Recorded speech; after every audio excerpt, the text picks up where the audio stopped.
Good evening, everyone. We're just waiting a couple of minutes while everybody joins.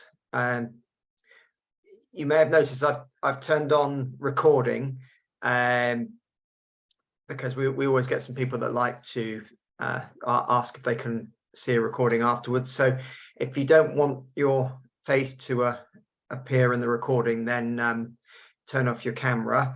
But if you want to leave your camera on, you're very welcome. And if you could please keep on mute for now while Ella and Patrick are chatting, that would be really useful. If you've got questions you want to ask us, put them in the chat, and we'll see how it goes later on. Ella will probably address some of your questions, or we may just go to an open discussion. We'll see how the evening progresses. I think Patrick is just trying to download a presentation onto his computer. I don't know if are you ready to start, Patrick? Is that a slight look of panic I can see on your face? Yeah, I'm not there yet. It's okay. I can chat. I'm just looking to download. Just give me a minute. That's okay. Right, well, I'll let Ella do the introductions and talk about you while. Yeah, I'm going to talk about you while you're fiddling. So good evening, everyone. Welcome. I know some of you are still joining us. Welcome to our July virtual event. So yeah, as Simon mentioned, we are recording this. Please keep yourselves on mute so we can't hear what else is going on. And as we chat, yes, by all means, add more questions in the chat. We've had a couple come through. So yeah, just add them into the chat and we'll get to them towards the end. So today we are speaking to journalist, author, environmental campaigner, and also now expert on all things Roger Deakin. So we're welcoming Patrick Barkham. So Patrick is a nature writer, author of several books. I think I counted 8. This is your 8th book, I think. Natural history journalist at The Guardian. And a few years ago, after a weekend at Roger Deakin's Walnut Tree Farm, Patrick embarked on a project to write a biography about Roger. And this year, his book came out, The Swimmer, The Wildlife of Roger Deakin. We featured it in our June issue, and Patrick and I met in May and went for a swim together in the famous moat and got our frog's eye view of Walnut Tree Farm together. It was really beautiful, really magical, and actually you can all go and stay at Roger's place now. The current owners have opened it up on Airbnb, so I do, if you are fans of Roger Deakin or wild swimming or nature or any of the above, it is a lovely place to go and stay, so definitely recommend that. And there's a little write-up in the magazine as well about that. So yes, hello, let's welcome Patrick. Thank you, Ella. Right, I've sorted out the tech, and so I'm ready to share my screen. Yeah, so just so everyone knows, normally we do a bit of a chat between us, but actually Patrick's got a presentation for us this time. So we're going to hand over to Patrick and then we will do some questions after that. So over to you.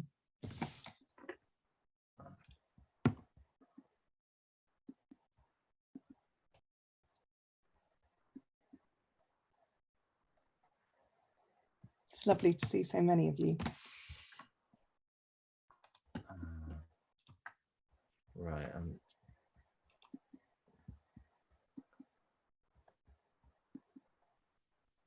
We had a bit of a technical hitch at the beginning because we couldn't even see Patrick. So yeah.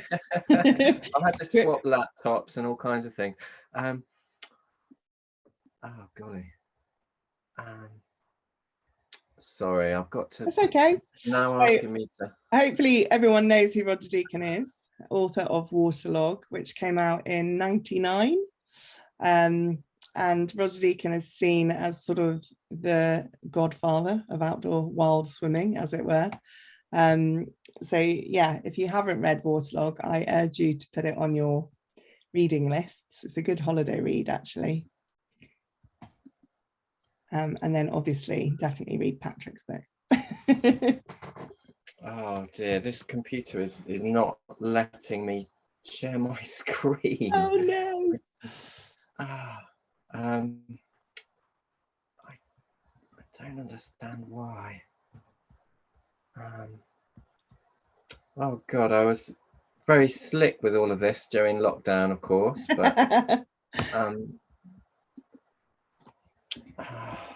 well, if you want, you could forward it over to Simon or I, and we could try and get it going, and you and I can just chat for a bit. If you could send it to me, Patrick, I can try and get it up on my screen, and in the meantime, Ella can do her usual and sort of interview you live for everybody, if that works. Yeah. I don't understand why it's not letting me share. Right, so I will send it to you.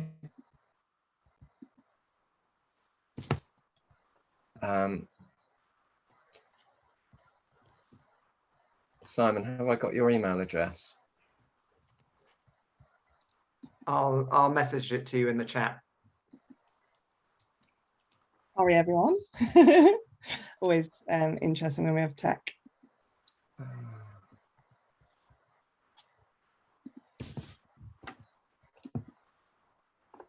That's good. We've managed to scoop up a few more participants while we've been here, so that's good. It's worth waiting for, I promise you, everyone. He's led a fascinating life. It's a good talk. It's anyway. Hopefully everyone's had a bit of a read of the July issue.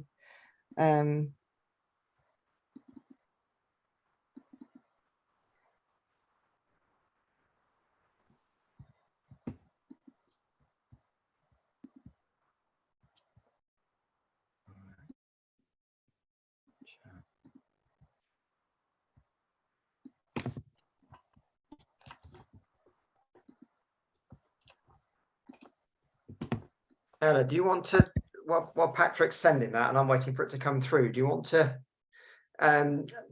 say a little bit about your first impressions of the book? And yeah, so I read Waterlog when actually I wasn't very quick to the party actually about Waterlog.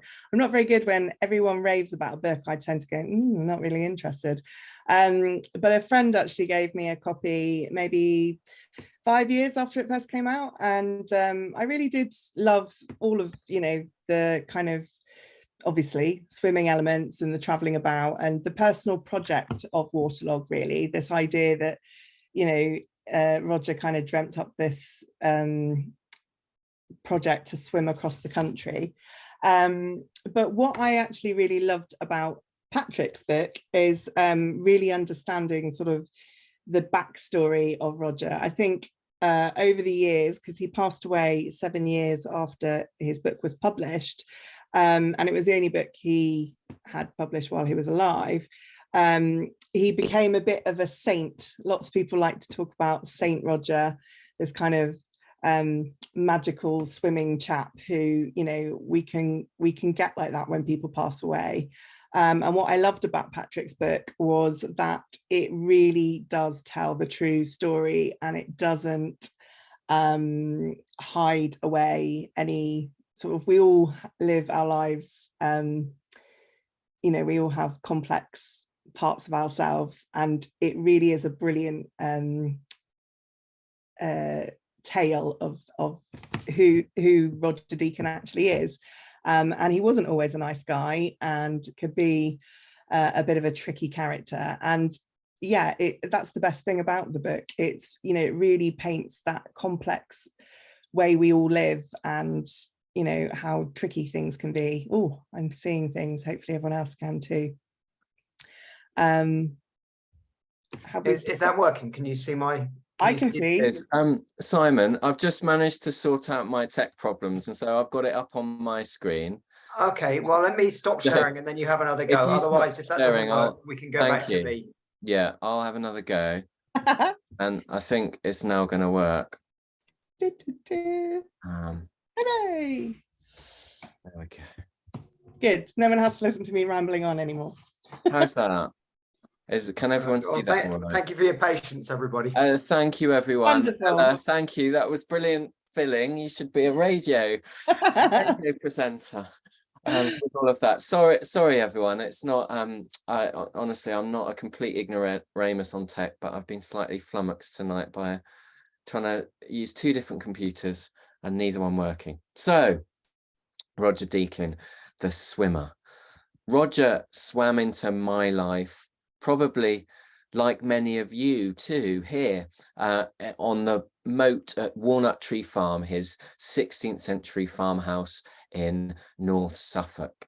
And it's the opening of Waterlog, his famous book. And Roger is swimming here in his moat.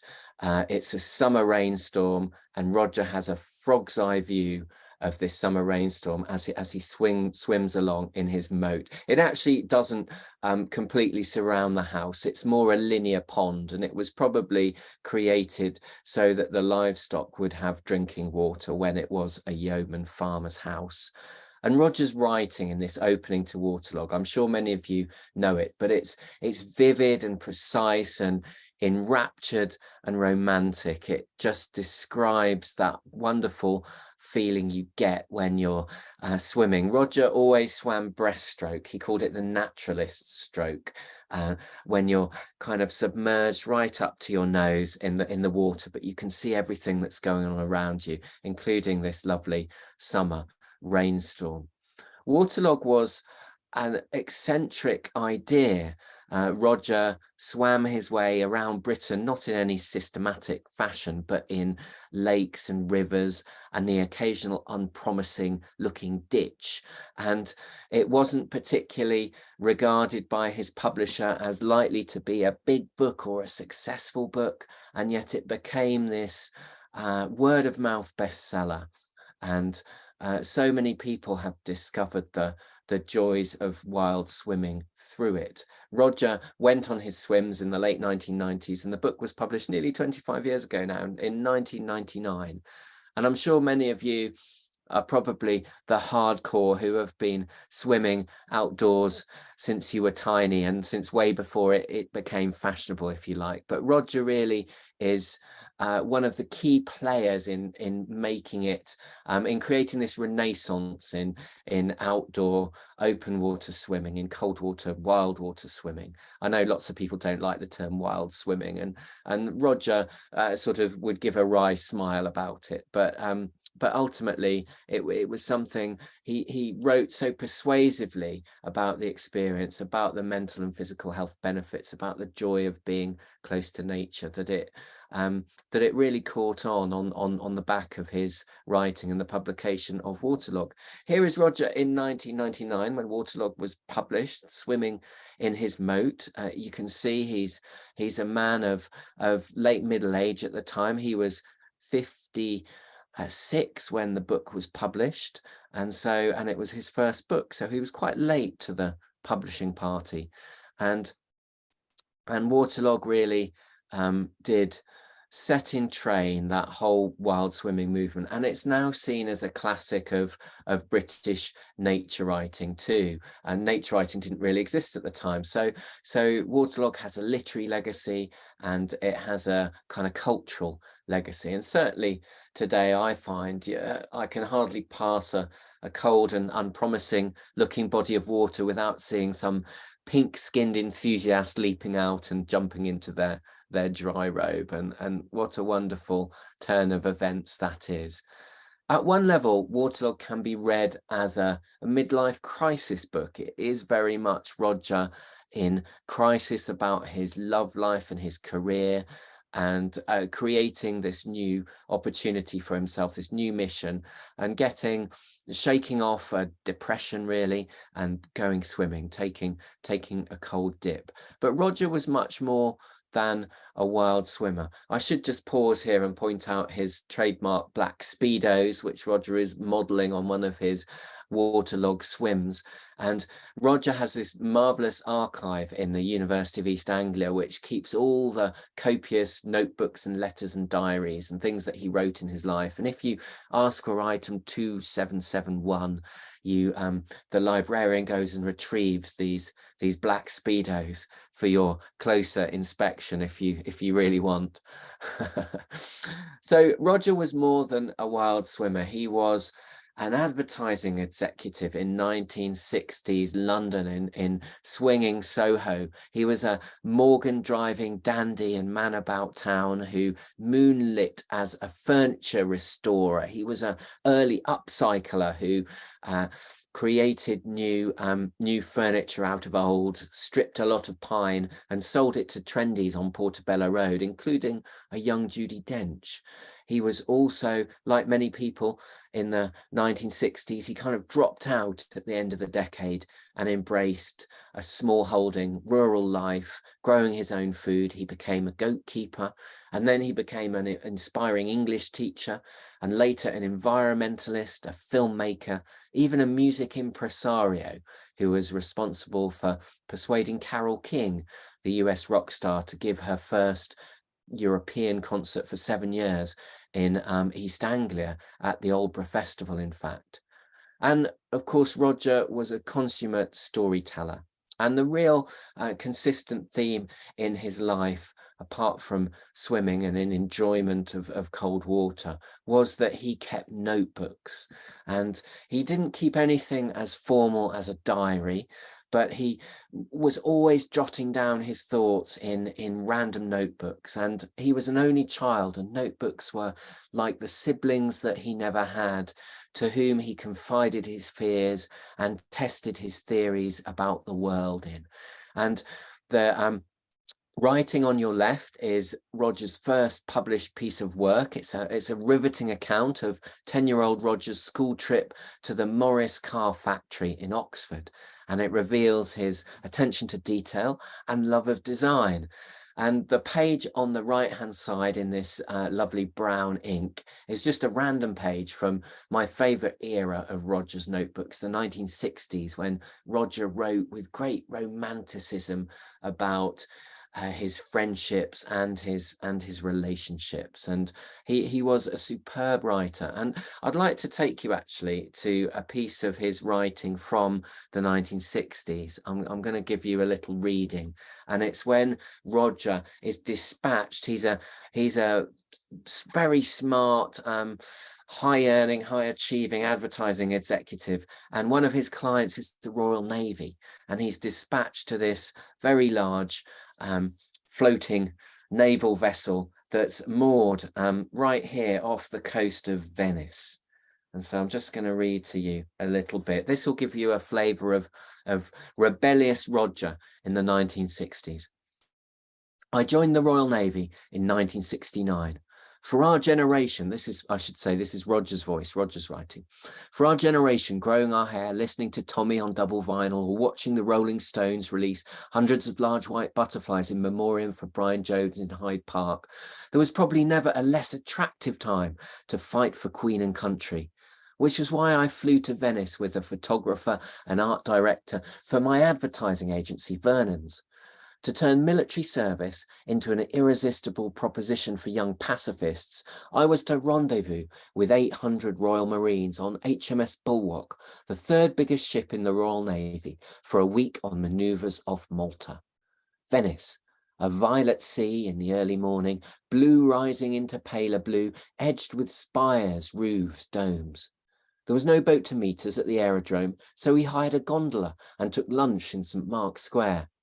Sitting well back in a cane chair before iced glasses of Campari, I watched the acrobatic pigeons, 1,000 wing beats purring into the pale blue.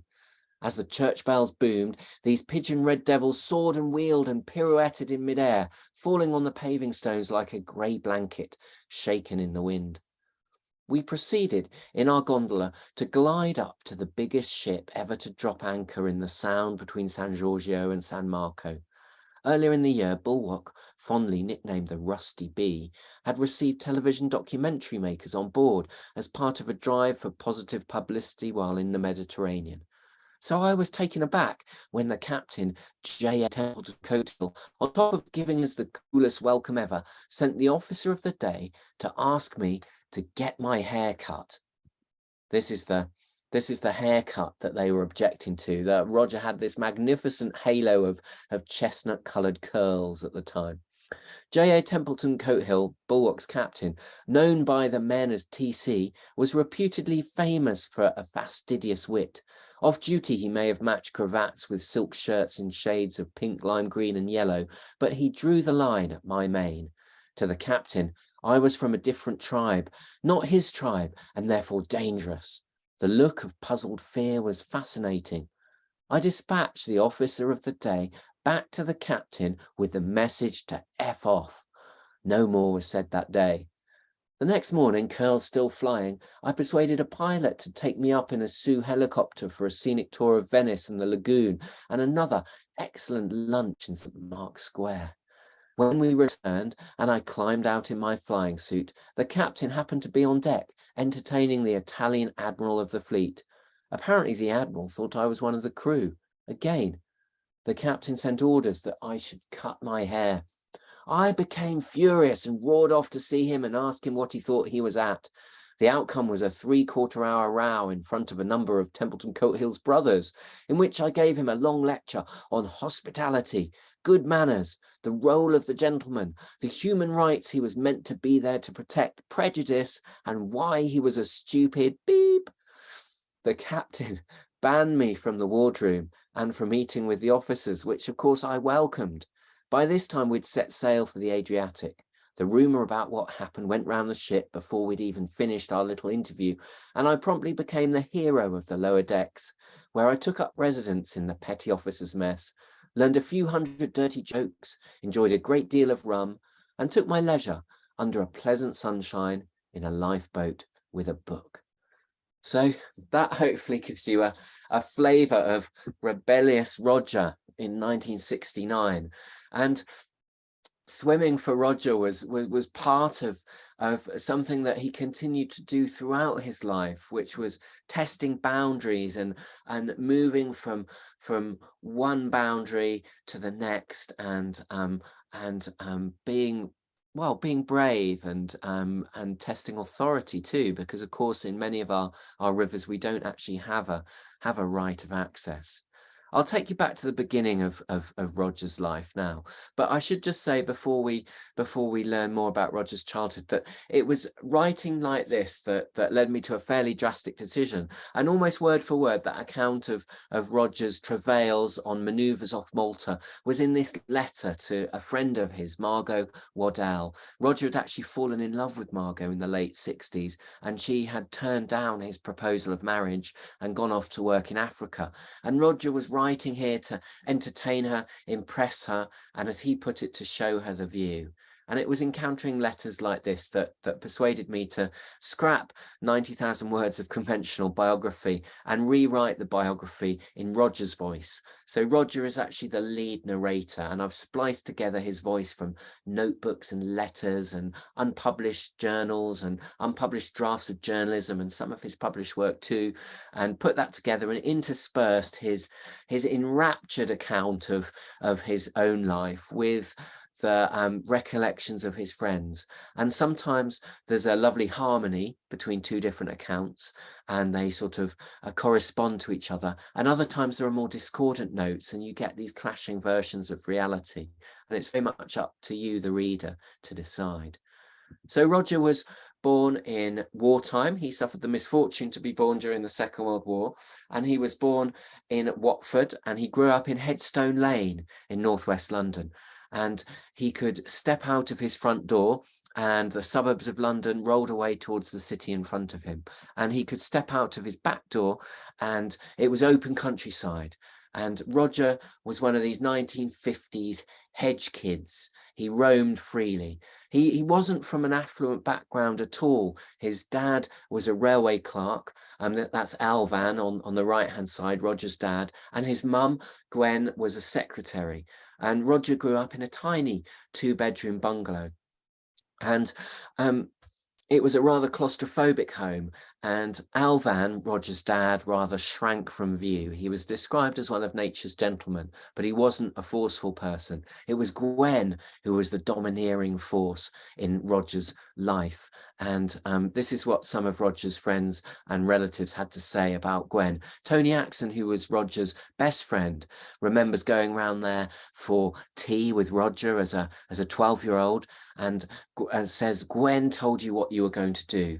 Andrew Crook, who's a cousin of Roger's, so Gwen was his auntie, said, if you spent a day in the house, you needed to spend a day out of it. Gwen was that powerful a personality. And Serena Inskip, who was a partner of Roger's later in life, and actually they did counselling together, so she heard a lot about Roger's relationship with his mum, says that Roger was intrinsically a very wild boy, and he was constantly stopped in his tracks by his mum. You mustn't do that, Roger. His mother was an anxious person, and he had a lot of spirit. So Roger's mum was domineering, but also anxious. And Roger was this free roaming kid, and he used to go out outdoors and he'd hear cuckoos calling and snipe would burst from under his feet, and he'd head off on his own out all day, as kids of that era did, and he'd return with slow worms or frogs, and he'd keep these animals as pets and develop very intimate relationships with other species. And swimming was a big part of his childhood too, and so he swam in local brooks, in chalk streams on the Chilterns. That was a bike ride away from home. There was obviously no M25 in those days. And he also swam in lidos, particularly the lido that his uncle Laddie had the key to unlock early in the morning, and they'd go and be the first swimmers of the day in this lovely lido. So swimming was just part of Roger's life, in the way that the natural world was too. Roger was given great gifts. He was of a generation who were given great gifts. I sometimes wonder whether I should use that term. Maybe we should say great opportunities, and opportunities to be seized. And certainly Roger's generation, they came of age just as sex was invented between the lifting of the Lady Chatterley ban and the Beatles' first EP. When Roger graduated from university, he could walk into one job, and if he didn't like it, he could walk out and straight into another.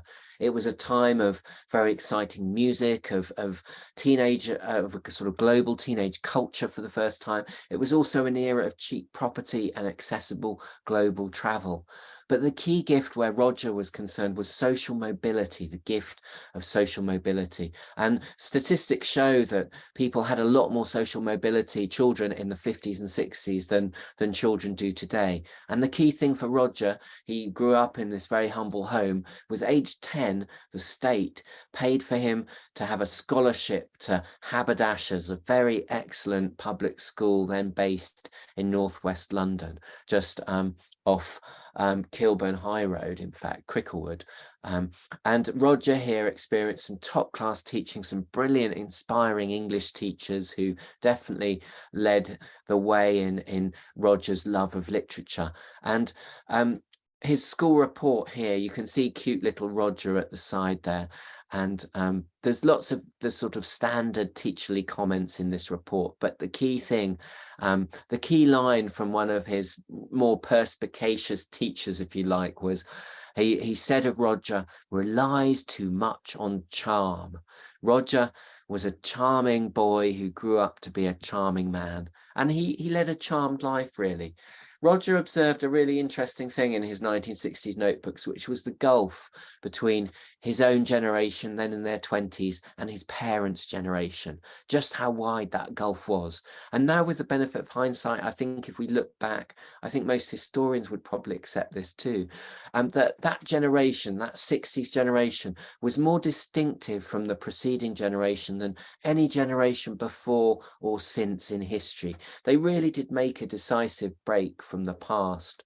And in retrospect, perhaps the musical, cultural, social revolution that they brought about looks inevitable. But of course, revolutions or social transformations are never inevitable, and they have to be struggled for and fought for. And Roger was part of a generation who were constantly asking questions of authority and testing boundaries and trying to bring a new way of existence into being.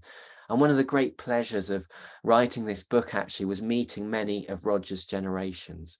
Roger died prematurely, aged 63 in 2006. He would have been 80 this year. And thankfully, many of his generation, most of his friends actually, are still with us today. And it was a joy to meet them and find many of them still testing boundaries today, still challenging authority today as well. Roger was in revolt against lots of things, including a short back and sides and classic notions of family life, and also suburbia. And he found an unlikely ally in his revolt against suburbia when he got to university. This is Roger at Cambridge, because his tutor was Kingsley Amis.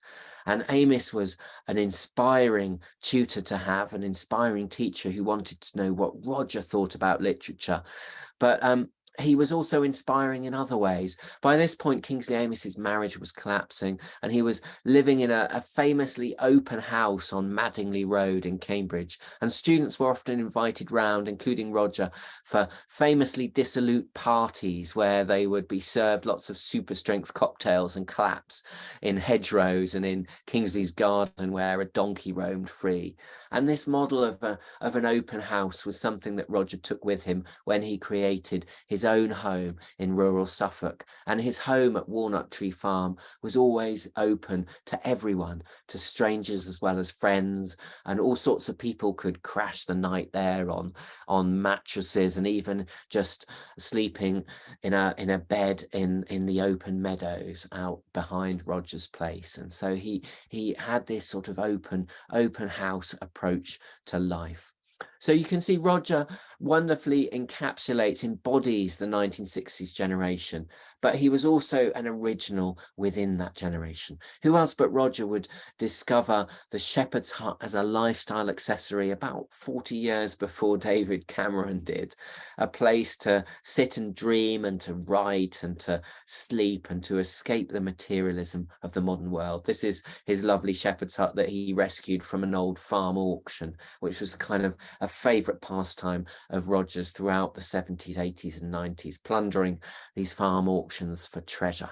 Who else but Roger would take the mainline train from London Liverpool Street to Norwich and persuade the driver to slow down on the fast straight that passed the end of his fields in North Suffolk, slow down sufficiently so he could jump off the train, his own personal request stop. And Roger was also Headstone Lane's first bulrush salesman, persuading the good ladies of suburbia to buy bulrushes from him, and very successfully raising money for his school. And who else but Roger would inveigle his junior colleagues at his ad agency in the 1970s to look after the ducklings that he was secretly keeping in the basement of his flash advertising agency off St. Martin's Lane. So Roger was a great original. One of the gifts of Roger's age was cheap property. And in the summer of 1969, Roger spent much of that summer before he went on manoeuvres off Malta, driving around the lanes of North Suffolk and South Norfolk, mostly in first gear in his Morgan, very slowly looking for treasure. He was looking for property. And pictured on these old images here from 1969, from that treasure hunt, are Roger's girlfriend at the time, Jenny, who became his wife and mother of his only child, Rufus, who's actually exactly the same age as I am. The treasure that Roger found that he really loved was Walnut Tree Farm, which is pictured in the bottom right of your screen there. It was a complete ruin, and the owner, the local farmer Arthur Cousins, Roger remembered, clearly thought the house had crept away to hide itself and discreetly die like an old cat. Sort of a lovely, rather sad image. The house wasn't for sale, but Roger persuaded Arthur to sell it to him and 12 acres as well, for just over £2,000. That wasn't a complete bargain, but it was the going rate. But most local people at the time thought, why would you spend £2,000 on a ruin when for £3,000 you could get a brand new bungalow? The average starter salary for a teacher in those days was about £1,000. So you can see Roger in effect paid in modern prices £60,000 for this farmhouse and those 12 acres. So you can see what a gift that was to people. It enabled many people to live without the burden of a large mortgage, to be able to live in perhaps more creative ways. The intelligentsia, many of the intelligentsia of the 1960s who worked with their minds felt they'd lost touch with their bodies and their hands, and they'd made a bad trade. And Roger was one of those. He wanted to get back in touch, this romantic idea of getting back in touch with your body and your hands, because we think through our hands too. So he set about doing up Walnut Tree Farm very much by himself with the help of a local cowboy builder. And then every weekend he got all his mates up from London, all his trendy mates working in advertising and in other interesting creative professions. And they all lent a hand. This is Roger on the roof in 1971, sorting out the roof of his house. And he lived in very primitive conditions. He's camping here on the first floor, obviously with the open beams and open rafters. And sometimes Roger would just sleep on a bed out the back under the stars. And he referred to himself and his peers who were moving out of London and buying rural places as neo-ruralists. The French term for them was les marginaux, people living life on the margins. And Roger wrote how they identified with the gypsies in a starry-eyed sort of way. So Roger fixed his house, as he wrote, and his chums came to stay, and they had conversations, walks, bike rides and swims in the local river, the River Waveney. There were some lovely swimming spots near Roger's place, particularly in the village of Hoxton. And they would also swim in the sea, which was a sort of half-an-hour drive from Roger's house. It sounds like a happy ending, but it wasn't, because Roger was a restless person. And actually, the life of self-sufficiency on the farm, the life of a goat keeper, wasn't for him. And nor was advertising, because Roger had actually stayed in advertising to fund his restoration of Walnut Tree Farm. And Roger was in despair at what he saw was the amorality of advertising. And so in 1975, Roger walked into Dis Grammar School, his local grammar school. Norfolk then still had the grammar school system, so it was a state school, but a grammar school. And Sarah Crawford, one of his pupils, remembers this. She says, "I loved the smell of polish and sweat, the bizarre ritual, the extraordinary characters, the serendipity of the odd lesson which came alive. But nothing truly came alive until 1975, when Roger joined the English staff." Mary Todd, who was another pupil of Roger's, says this: "I remember the day he walked in. I'm sure everybody does. We were in a school where teachers wore their gowns, terribly formal, terribly stuffy. And Roger waltzed into the classroom with his mad hair and brown corduroy trousers and jacket with patches on the sleeves and said, 'Hello, my name's Roger, Roger Deakin.' No teacher had ever told us their first name before. So we all went, 'What?' So you can just imagine the teenagers encountering Roger. Here he is in the center of your screen with that huge halo of curly brown hair. And you can see how different he is to the other rather more straight-laced teachers on his right and on his left. He was an emissary from the 1960s in a school still stuck in the 1950s in 1975 rural Norfolk. And Roger really did transform the lives of many of his pupils. He was a very kind and generous teacher, and he did kind of classic hippie teacher things like teaching the lyrics of Joni Mitchell and Dylan as English literature, as poetry. But he also made the romantic poets as exciting as rock stars. And he, just as he opened up worlds for us as readers of Waterlog and gave us permission to swim in places where we perhaps didn't imagine we could swim. So he opened up worlds for lives of his teenage pupils. And if you were a 14-year-old living in rural North Suffolk or South Norfolk in those days, you really were waiting for someone to come in and change the world for you. And Roger did lots of cool things, like he helped his pupils set up a school magazine, a place where they could be as creative and as daring as they liked. And the more rebellious they were, the more he egged them on and encouraged them. They were punk was hitting popular culture and the teenage era, and Roger was an old hippie, but he still encouraged all his pupils who were into punk bands. Sadly, he couldn't cope with institutional life, with the strictures of this very traditional grammar school. And in 1978, he quit. He couldn't cope anymore. And his pupils were in tears, but they got him as a leaving present, a very lovely nanny goat. At least they thought it was a nanny goat. They called it Dylan. Roger renamed it Narissa because it was a nanny goat, and he helped to give birth. And he's pictured here in the local press with his son Rufus, then a toddler, with the goat that was given to him by his pupils. And an extraordinary number of his pupils became English teachers like Roger. They were so inspired, and many of them adore him to this day. He was such a open and generous and giving sort of teacher. Around this time, in the mid-70s, I discovered the best letter that Roger ever wrote. It was a letter written from a place of agony and guilt and emotional torment. Roger was, his marriage was collapsing, and Roger was having a passionate affair with a former colleague from the advertising world, and Roger couldn't decide what to do. He couldn't choose between these two women that he loved. And he wrote to Margot Waddell, his great friend who he'd written to about his manoeuvres in Malta, who'd become a kind of agony aunt for Roger. And he poured out his feelings in this letter and analysed himself in a very self-critical way that he didn't do so often later on in life. Roger wrote, "I like fantasy, I like mystery, I like soft outlines and not hard. I prefer ruins to homes. I like my cars ramshackle and a little dented. I like holes in my clothes."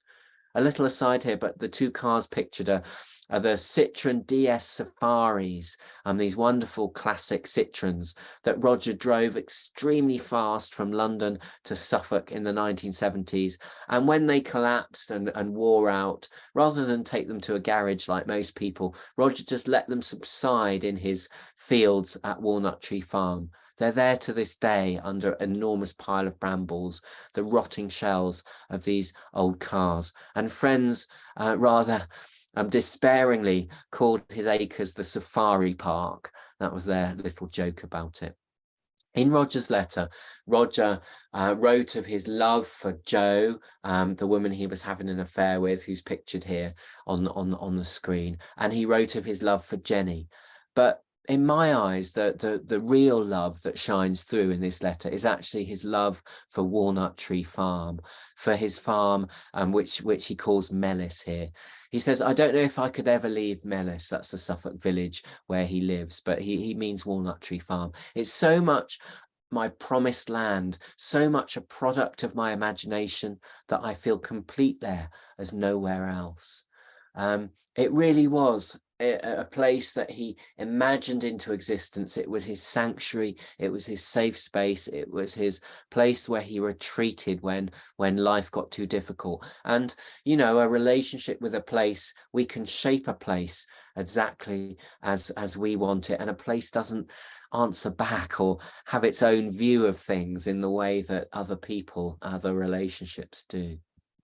Roger was a great romantic, and like all great romantics, he fell in love very easily. And 2 years after the end of his marriage and the fizzling out of his affair, he fell in love again very passionately with the woman pictured at the wheel of a tractor that she actually bought for Roger, Serena Inskip. And Roger was in a relationship with Serena for the duration of the 1980s. And Serena was the only woman that Roger ever lived with at Walnut Tree Farm. She had a passion for those acres too, and planted trees there and nurtured the land with him.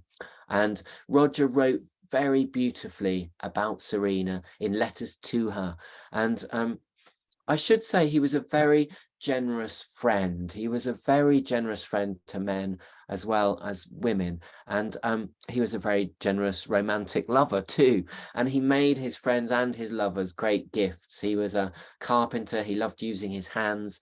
And for Serena, on the anniversary of their first year together, he carved from solid oak this lovely miniature chest of drawers. And in each drawer, he put a poem. And each poem describes a different moment of a holiday they took together where they wild camped beside a small river in the middle of France. And every day they swam in this river and they created little pools in this river, almost like a little jacuzzi in this fast flowing stream.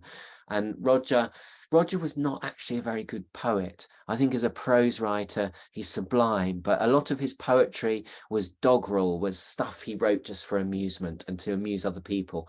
But here his poetry for Serena is magnificent, poetry of place, and a very beautiful evocation of the swims that he took beside in this beautiful stream, this hidden stream that only him and Serena shared.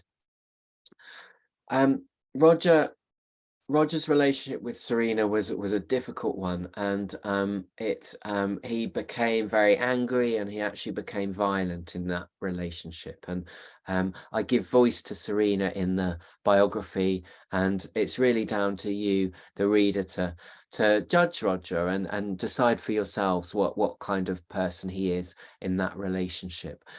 But Roger's passion, Roger's anger could be very self-destructive, but it could also be channeled in a more positive direction, and it was.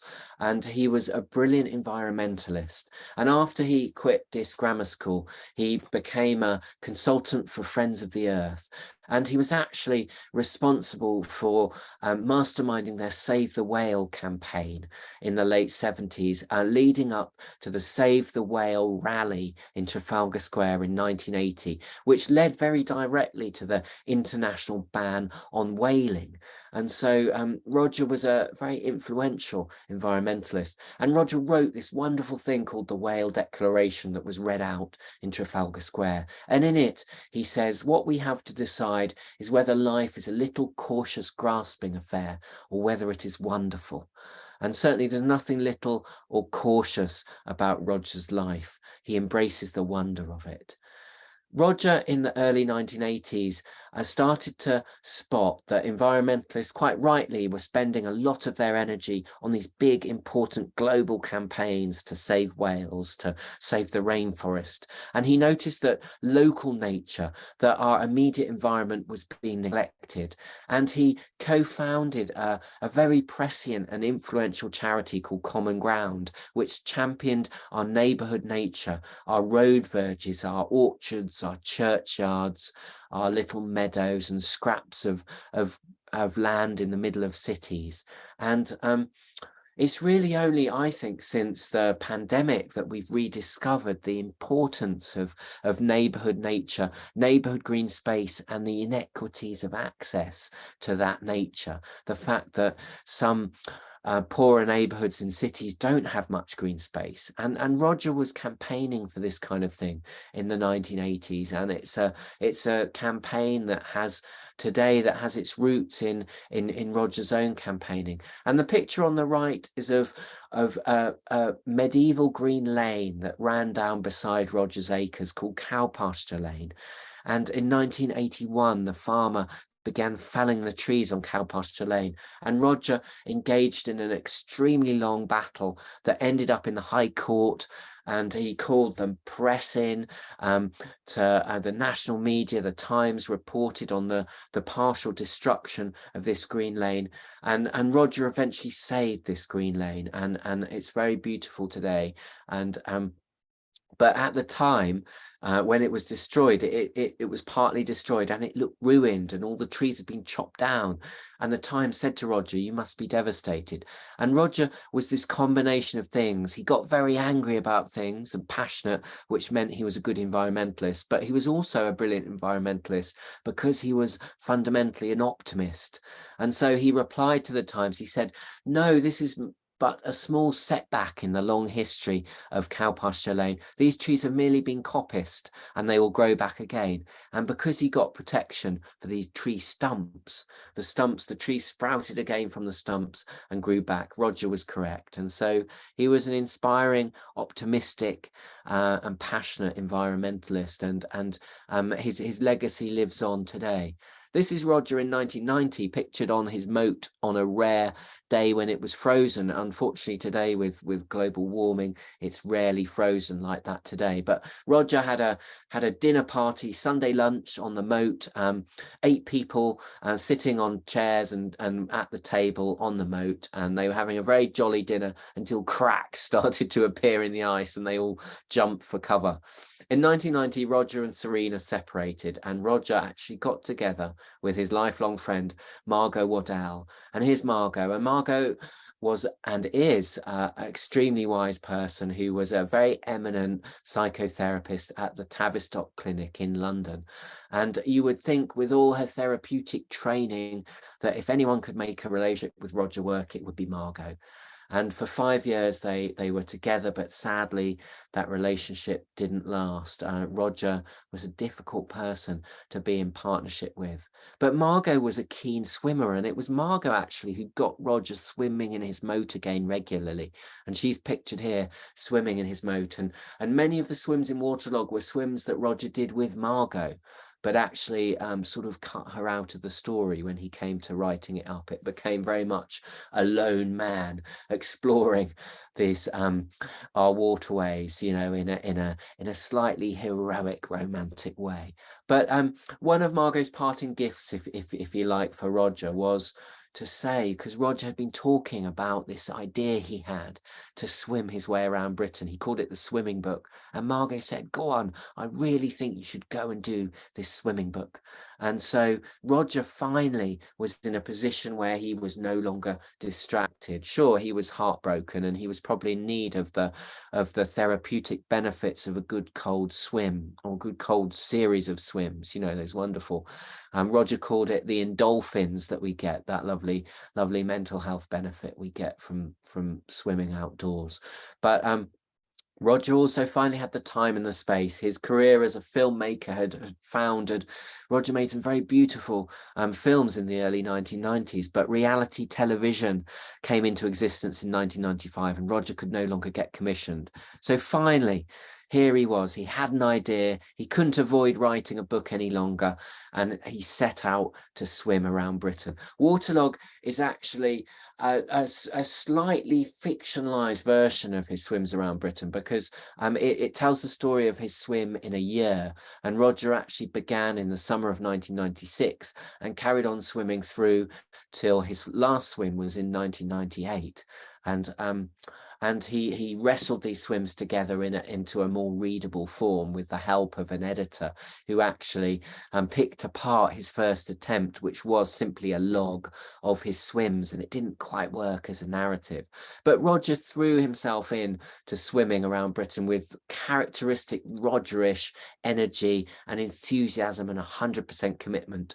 And he very rarely wore a wetsuit. He referred to them rather disparagingly as all-over body condoms. And he swam a lot on his own, but he also swam with friends. Here he is pictured at a lovely swimming spot near Metfield on the River Waveney with a big group of his friends. That sort of idea of swimming as a sociable thing, as a social enterprise, if you like. And it's certainly something that we see today. And Roger would be very happy to see that kind of swimming today as we get, you know, where you sit in the water and you chat to your friends and you swim a bit of breaststroke. So Waterlog was published in 1999 and Roger became an author. And his friend Terence Blacker, who is also an acclaimed writer, says it was as if Roger finally discovered what he was put on earth to do. He was just a natural writer. All those years of scribbling in notebooks and entertaining friends in letters gave him the gift of storytelling. And now in his mid-50s, he was a sublime writer who could draw on so many different creative sources. And I do think the font of his creativity actually is that free-roaming childhood that he enjoyed in the 1950s. And certainly one of his very eminent friends, who is a professor of English, says that his reading of Waterlog is that Roger wants to be a child again. It's amazing when you read Waterlog actually how often Roger has imagery from childhood, from his own childhood, or little memories of childhood swims, or metaphors and analogies that evoke childhood. Water for him is often a mother or a goddess. It's something that embraces him, envelops him, and he feels safe in it. Swimming for Roger was also a John Keatsian taking part in the existence of things. He felt when he was swimming that you really are part of the natural world in a way that you're simply not when you're walking. And I think this is quite a profound observation, and it's certainly something that I feel like that you're an animal in the world when you're swimming, in a way that you're somehow separated from the world when you're just walking through it. And Roger made 3 wonderful radio broadcasts, the best of which I think is probably Cigarette on the Waveney, which you can still find actually on BBC Sounds. I urge you to go and listen to it, give it a listen. He's a sublime broadcaster, and if he hadn't died so prematurely, he would have made many, many more radio programs. He's got a lovely voice, it's filled with laughter, and a kind of classic Roger-ish sort of observation is this one, where he says on Cigarette on the Waveney, across the meadow there's a favourite place for puffballs, giant puffballs to grow. Sometimes there are so many of them they look like the rows of the bare bottoms of swimmers getting changed. Great big puffballs, a sort of musical comedy sort of pause as he says that. So Roger loved talking about swimming. He visited many of the swimming clubs like Fairleigh Hungerford and helped us kind of reignite some of these clubs that in 1999 were pretty small affairs, and of course now are burgeoning, bursting at the seams with members. And you know, sometimes it takes someone, an outsider, to come in and paint a sort of incredibly romantic and persuasive portrait of what you're doing, and to make you realize, wow, we actually are doing something quite special and quite amazing, and something that many more people can discover and will discover, and through Waterlog they have discovered. Roger carried on swimming for the rest of his life, but he worked on another book, a book about trees, about our relationship with trees, and our relationship with wood and the uses we put wood to. And this was a big, ambitious global book, and he traveled the world, and he took great pleasure in traveling the world. He's pictured here sitting in his outdoor bath, which was another pleasure of his. Whenever he was feeling sad or depressed, he would take to the water in one way or another, whether it was a bath or swimming in his moat. And this book appeared to go well for a while, and certainly it was Roger's natural terrain to be traveling and exploring, adventuring, and then writing up his travels. And he wrote very beautifully about his travels. But whenever friends asked, how's the book going, Roger never seemed to get to the end of it. He couldn't seem to finish this book. And by 2005, he was looking unwell. He was looking thinner and grayer and older than his 62 years. And friends thought, here's a writer struggling to follow up this huge success. You know, Waterlog by this point had sold more than 100,000 copies. And so they gave him solitude, they gave him space to finish this problematic second book. And it was actually probably the last thing that Roger needed. Finally, in the Easter of 2006, Roger's friend Terence Blacker hadn't heard from Roger for ages and phoned him up and said, Roger, how's it going? And Roger said, well, I can't finish this book because I've got these Japanese translators of Waterlog staying with me at Walnut Tree Farm, and they just won't get out of the house. It's these translators. They're interfering with my writing. And Terence thought, that just doesn't sound quite right. Why would you have translators to stay, and why would there be several of them? And so he thought, that doesn't sound quite right. I better go round and see if Roger's okay. So he drove round to see Roger, and he found that Roger wasn't okay at all. Roger was actually very confused and unwell, and those Japanese translators didn't exist. It was a complete hallucination. Terence took him to the doctor. It was a weekend. It was a locum doctor. The GP wasn't much interested. Middle-aged man. Oh, he's overworked. He's done too much writing. Give him some rest. Terence knew that Roger really wasn't well, and Terence and his friends took Roger to hospital on the Monday, to Norfolk and Norwich, to A&E, where they quickly realised that Roger really wasn't well at all, and he had a brain tumour. For a day, they thought they could operate, and then they saw already that the brain tumour was, further scans revealed it was too large, it was too enmeshed in his brain for it to be operated on. So the summer of 2006 was a sunny one, and Roger's remarkable mind, this incredible mind that so delighted in making creative connections in all kinds of unlikely ways, this brilliant writer's mind that loved connecting people as well, slowly retreated, and Roger retreated into himself.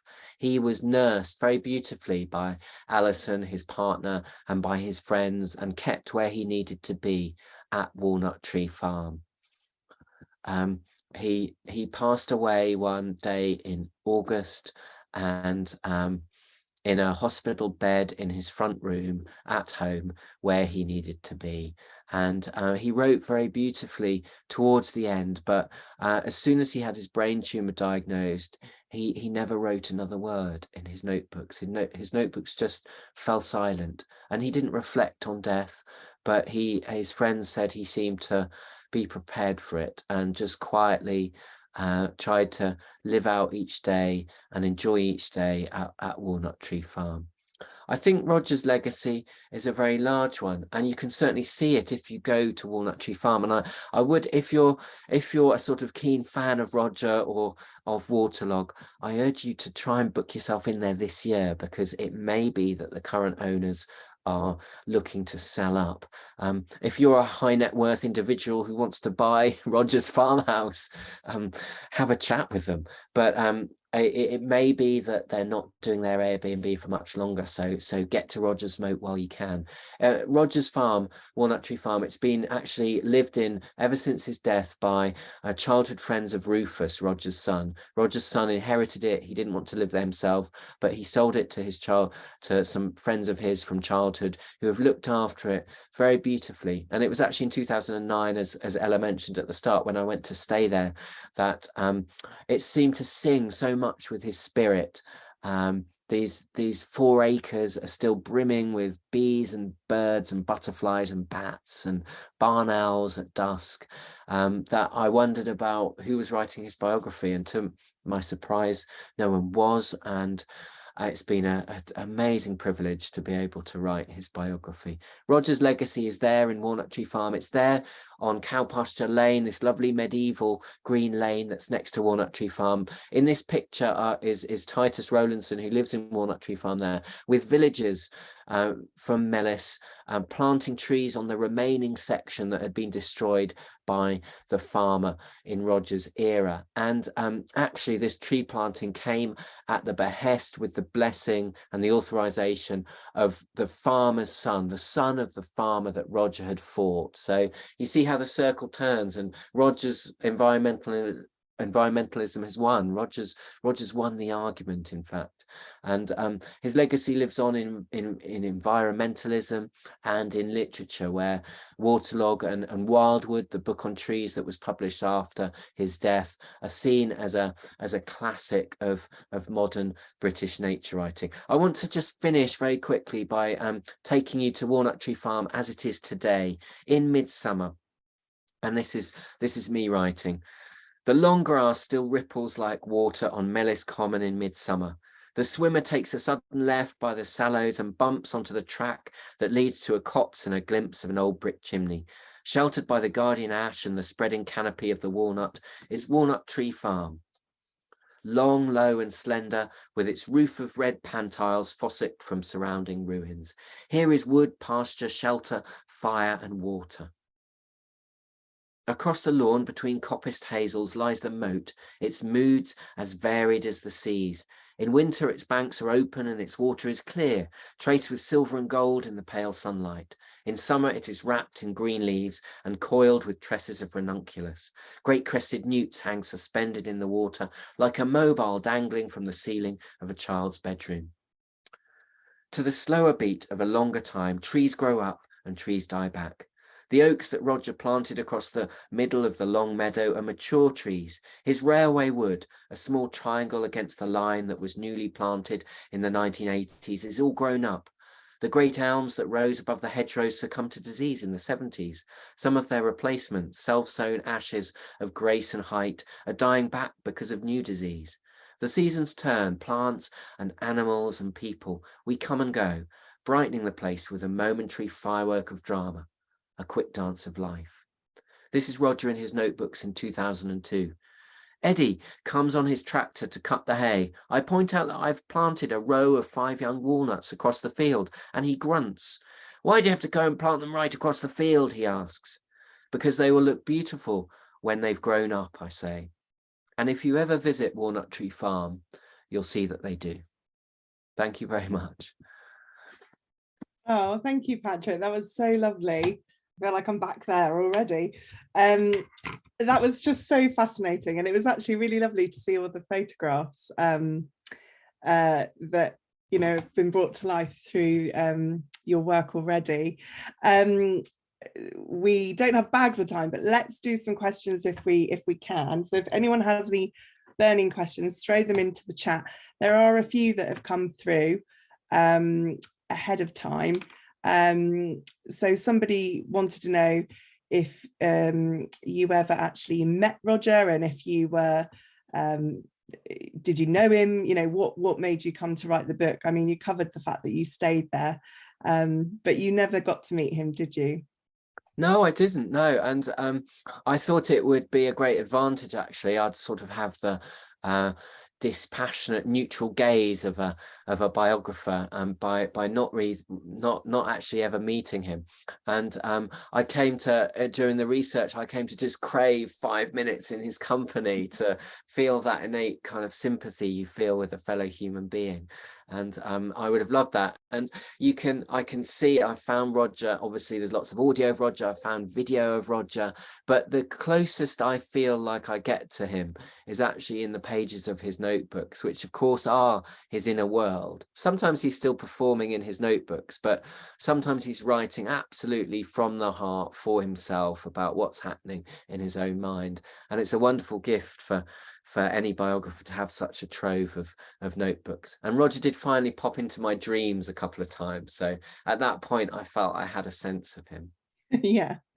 And someone also wanted to know, have you done any of the swims from Waterlog, or are there any that you'd like to do? I have. I did quite a few, but I only really chose the swims that he did more than one of, or quite the swims that meant something in his life. So some of his local Waveney, River Waveney swims, particularly the one at Hoxton, and there's some more further down the Waveney. There's some lovely spots at Beccles and Bungay as well. And so those kind of local swims I did, and I did some others down in Somerset that he'd done, and I must say I didn't find the setting as romantic as Roger had described. But the swim I would love to do, and actually is his swim of Hell Gill, where he descends, he's almost potholing in a kind of chasm in the limestone, there on the edge of Cumbria and Lancashire. And some of those sort of limestone lakeland swims that he did were really adventurous, and I would love to do a couple of those. And actually Amy Jane Beer, who's the author of a book called The Flow, a very lovely new piece of British nature writing about rivers and so on, she goes and does Roger's very adventurous swim at Hell Gill. And I know lots of people have retraced his swims, and there's a writer called Joe Minahane who kind of followed his footsteps, and he, a bit like like me, found occasionally that Roger's swims weren't quite as delightful as he described them to be. Yeah, Joe's a very familiar writer to us because he wrote for us for a year, which was lovely, actually, Joe Minahane. But yeah, that's also a very lovely book, Floating, to follow on.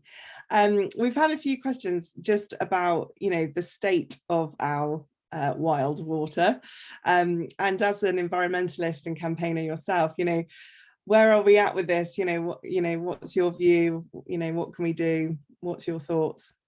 Yeah, I mean, Roger would be absolutely horrified by the state of the rivers today and the sewage pollution and the lack of rights of access to rivers that are worse in many cases, certainly for the pollution side of it, than they were when Roger was swimming in the late 1990s.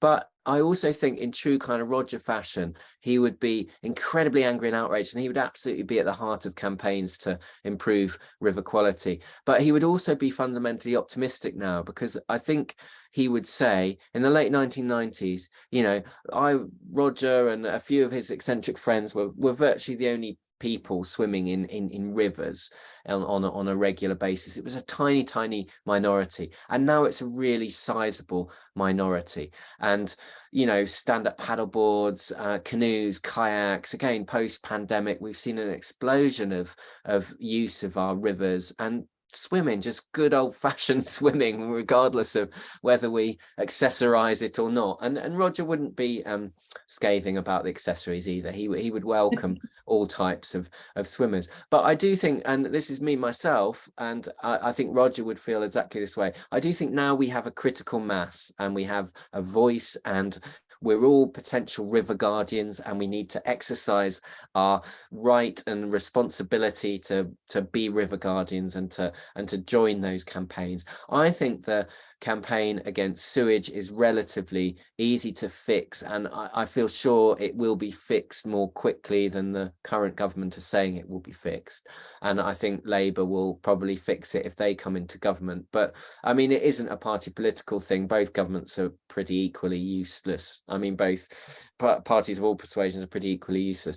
The harder thing to fix is the agricultural pollution, the nitrates that that don't really, okay, so they can in extreme cases lead to blue-green algae and so on, and make swimming toxic and dangerous for us. But generally the nitrates pollution, the phosphates from farming, particularly chicken farming, we see the state of the river Wye today in particular, it just makes swimming less pleasurable because there's less wildlife around, and there is less clarity, and there's less greenweed, and that's a much tougher problem to fix, and that really will require real policy making with balls, if you like, to create proper nitrate sensitive zones. There are already these zones supposedly, but there's too much intensive farming close to our rivers, and we need to widen the riverine corridor where there's less intensive farming that doesn't send all this sediment and phosphates and nitrates into our rivers. So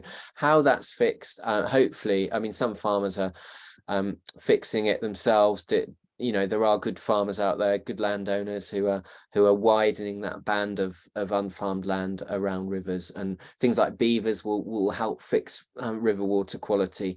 And so things are changing for the better, just more slowly on that front. I think rights of access are going to change too. And yes, that's what we'd love, isn't it? Yeah, and that's again something we can all join that campaign and make our voices heard. And we shouldn't be having to trespass on our swims or our kayaks, and it should be possible for swimmers and fishers and anglers to coexist in relative harmony.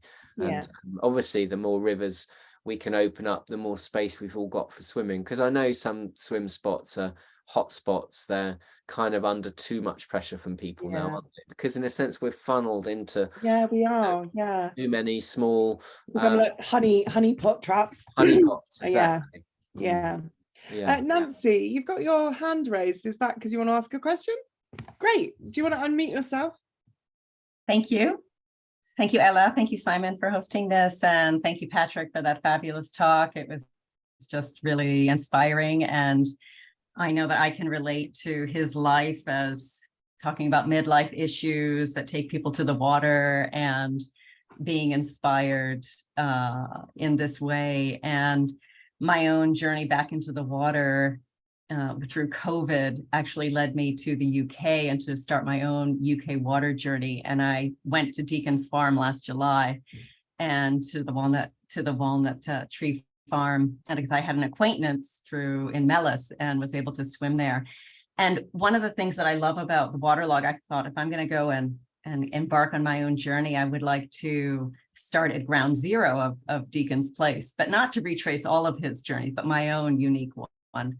But what had taken me back in part was John Cheever's story. And I didn't hear you mention John Cheever and the swimmer, and the title of your own book is The Swimmer. And you mentioned how Margot had been perhaps an inspiration of doing this, but was perhaps John Cheever also an inspiration? And back in the 60s, when this is all his life is changing, and if you could speak to that a little bit, the other influence. Thank you. Thanks, Nancy. Thanks, Nancy. That's a great comment and question. I'm so glad you've experienced Walnut Tree Farm as well. I feel an instant kindred spirit there. Yeah, I should have mentioned John Cheever's short story, which is a magnificent short story. And actually, I think the film with starring Burt Lancaster is equally amazing and eye-opening. And Roger does write about the swimmer Cheever's story being an inspiration. It's a combination of things. It's really interesting where the initial seed was sown, but Roger actually heard at a dinner party of a friend of his about this slightly eccentric neighbor in Suffolk who was an old vicar, I believe, who swam in every body of water he could find, and then that combined with the Cheever story just sort of led him to the swimming book. But what I think is really interesting is that Roger in Waterlog doesn't allude to the fact that it's a book about a complete kind of breakdown and crisis, and the film really brings this out. You know, Burt Lancaster is a middle-aged man having a very genuinely middle-aged meltdown, and Roger just doesn't go there. He doesn't explore that theme in his own book. And it is interesting that in his public writing, Roger didn't want to be one of these modern writers who wore their heart on their sleeve and talked deeply about their emotion, but there's sort of his subconscious emotion definitely comes through, and his yearning to escape to other realms and escape his current day reality, I think can be read in Waterlog, but it's not so explicit. And I think it's a bit of a shame that Roger didn't explore explicitly some of his mental anguish, but maybe that leaves space for more other writers today to do that, perhaps. Lovely. Well, unfortunately, we've got to wrap it up. Otherwise, I think we could go on all night. Lots of lovely comments in the chat just saying how wonderful your talk is and your presentation. Lots of people off to either reread Waterlog or find your book, which is wonderful. So thank you so much for your time, Patrick, and thank you everyone. Thank you, Ella. Yeah. Thank you, everyone. I'm sorry about the tech problems at the start. Anyway, I'm really glad that we got there in the end. Yeah, thank you so much for joining us, Patrick. I haven't got a button to unmute everybody, but if I could, I'm sure they would be giving you a full round of applause right now, because it was yeah, it was a fantastic presentation. Really enjoyed it. Normally we wrap up at 8 o'clock, but we let you continue, and most people have still stayed, so I think that's a testament that they've put off their dinners to listen to you. So that shows how much they're enjoying themselves. Sorry I overran. No worries. Thank you. It's okay. Thank you so much, and thank you everyone for joining us. Ella, can you tell us what's next? I can't remember. Yeah. In August we've got Chris Roma Lee, who's doing everything about sea pools, and his lovely book Sea Pools comes out in August. And he's also behind a lot of Lido regeneration. So he's a really interesting character to chat to. There's an interview with him in the August issues that you can have a little preview of before we meet him at the end of August. So he's our next guest. Lovely. Good night, everyone. Good night. Thanks, everyone.